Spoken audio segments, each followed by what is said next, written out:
મહત્વના સમાચાર મળી રહ્યા છે ઉનાથી। શાળાએ કરી બનેવીની હત્યા। ઉના ગણતરીની કલાકોમાં હત્યાને અંજામ આપનાર ઈસમને પકડી પાડ્યો। મૃતક કોડીનાર તાલુકાના વેલડ ગામના ભરતગીરી પ્રભાતગીરી ગોસ્વામી પરિવાર સાથે ફરવા આવેલા। હત્યારા શાળા રોહિતગીરી બાબુગીરી ગોસ્વામીએ બનેવીની ઉપર ઉના ખાતે આનંદવાડી રોડ ઉપર ઇકો કાર ચડાવી નિપજાવી હત્યા। હત્યાને અકસ્માત ઉપજાવવા કર્યા પ્રયત્નો પરિવારજનો સામે જ બની ઘટના। 20 તારીખના કનકાઈ જંગલમાં ફરવા ગયેલા ત્યારે કચરો ફેંકવા બાબતે ઝઘડો થયેલ અને આરોપી ઇકો કારમાંથી ગુસ્સામાં નીચે ઉતરી ગયેલ। એ બાબતને લઈને આરોપીએ ઇકો કાર લઈ અને રાત્રે મૃતક આવતા રસ્તા ઉપર ઘર પાસે ઘટનાને અંજામ આપ્યો। તેમજ મૃતકના પુત્રએ આ અંગે ઉના પોલીસ સ્ટેશનમાં અજાણ્યા ઇકો કાર ચાલકે અડફેટે લીધાની ફરિયાદ નોંધાવેલ। પોલીસે સમગ્ર ઘટનાની તપાસ કરી આરોપી શાળાને પકડી પાડ્યો। વોઇસ ઓફ ગીર ન્યૂઝ સાથે રાકેશ દવે, ગીર સોમનાથ। ગઈ તારીખ 21/4/2025 રોજ ઉના પોલીસ સ્ટેશન ખાતે ઉના ટાઉનમાં આવેલ જીબી સોસાયટી આનંદવાડી પાસે એક બનાવ બનેલો, જેમાં એક વ્યક્તિનું અકસ્માતે મોત થયેલ હોવાની ફરિયાદ તેના પુત્ર એ આપેલી। ફરિયાદીનું નામ છે મિતગીરી ભરતગીરી ગોસ્વામી। એ વેલણ ખાતે રહે છે। એ અને એના પરિવાર, એના પિતા અને એના મમ્મી, એના માસી એ બધા ત્યાં આવેલા અને ત્યાં અકસ્માતે મોત બનેલ એના ફરિયાદીના પિતાનું એવી ફરિયાદ હકીકત ઉના પોલીસ સ્ટેશન ખાતે આપેલી।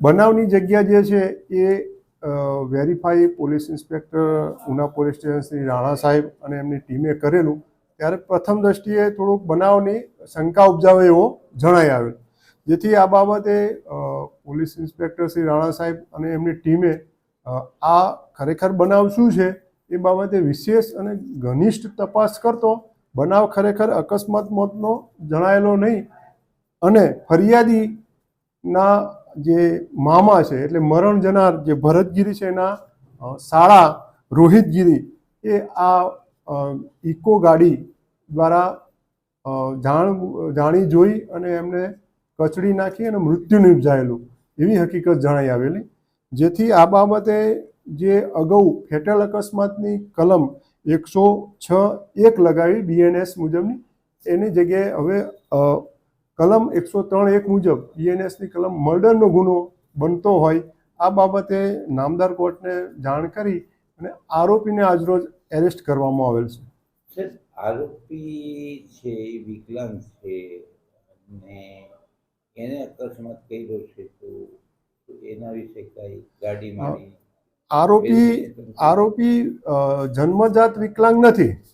આરોપીને 3-4 વર્ષ પહેલાં એને પોતાની 2 વ્હીલર લઈને જતા હતા ત્યારે સ્લીપ મારી જતો, પગ ઉપર ગંભીર પ્રકારની ઈજા થયેલી, જેના લીધે એક પગે હાલમાં એ અપંગ થયેલ છે। એટલે જન્મજાત અપંગ નથી, એટલે ગાડી 2 વ્હીલર પહેલાં ચલાવતા હતા અને આવી 4 વ્હીલર પણ ચલાવતા હોઈ શકે, એટલે એ અપંગ જન્મજાત નથી, એટલે ગાડી ચલાવવાનું એમને જાણતા હોવાની શક્યતા રહેલી છે। હત્યામાં આખો પરિવાર એટલે આ જે આરોપી છે રોહિતગીરી, એના બનેવી ભરતગીરી, એનો ભાણો ફરિયાદી જે છે મિતગીરી, એની બેન, બીજી 2 બહેન જે મુંબઈ ખાતે રહે છે, એ તમામ એના માતાશ્રી એ બધા સાસણગીર ખાતે ફરવા ગયેલા ઇકો ગાડી લઈને। ત્યારે આ જે આરોપી છે વચ્ચે આપણે જંગલમાંથી પસાર થતા હતા ત્યારે જંગલમાં કોઈ કચરો નાખવો નહીં એ બાબતના બોર્ડ મારેલો હોય, એટલે અંદર ચર્ચા થયેલી બે ગાડીની અંદર આવું કોઈ કચરો નાખવો નહીં। તેમ છતાં આરોપીએ થોડીક વાર પછી પોતે જે વેફર કે એવું પેકેટ હતું જે પ્લાસ્ટિક એ ખાલી કરી ખાઈ અને બહાર ફેંકેલું, ત્યારે એમના બહેનોને એમને એને ત્યાં ટોક્યો, એટલે ગુસ્સામાં આવી આવેશમાં આવીને ગાડીમાંથી ઉતરી ગયેલ ત્યાં જામવાડાની નજીકમાં ઉતરેલા, ત્યાંથી એ પછી એની જીદના કારણે ગાડીમાં પરત બેઠેલા નહીં અને આ લોકો ઘરે આવતા રહેલા। ત્યારે આરોપી પોતે ત્યાંથી બસ મારફતે ઉના ખાતે આવ્યો ઘરે અને ત્યાં એના લીધે ગુસ્સે ભરાઈ અને આ બનાવને અંજામ આપેલો છે. સાહેબ, આરોપીએ ગાડી એના મિત્રને યુઝ કરી છે એવી વાત આવે છે, એમાં શું હકીકત? હા, એ આરોપીની પોતાની ગાડી નથી, એના મિત્રની ગાડી છે. એ એના મિત્ર એટલે એના સંબંધિત છે. એ અહીંયા ઉના ખાતે એના ઘરે રાખતા હતા ગાડીની. એના મધર, જે આરોપી છે એના મધર બીમાર હોય, અવારનવાર દવાખાને કે જવાનું હોય, તો એ બાબતે એ ગાડીનો ઉપયોગ કરતા હતા, એટલે એને ગાડી ત્યાં રાખેલી. સાહેબ, આરોપીની ધરપકડ થઈ ગઈ? હા, આરોપીની ધરપકડ કરવામાં આવેલ છે. હાલમાં સાહેબ તપાસમાં વિશેષ કઈ? આરોપીને સાથે રાખીને બનાવનું રિકન્સ્ટ્રક્શન કરવામાં આવશે. અને વાહનનું FSL પરીક્ષણ પણ કરાવવામાં આવેલું છે. વૈજ્ઞાનિક પુરાવા અને રિકન્સ્ટ્રક્શન, પછી નજરે જોનાર સાક્ષીઓ છે એ બધાના તમામના નિવેદનો, જરૂર પડે તો નામદાર કોર્ટમાં એને BNSSની કલમ 183 મુજબના પણ નિવેદન લેવામાં આવશે.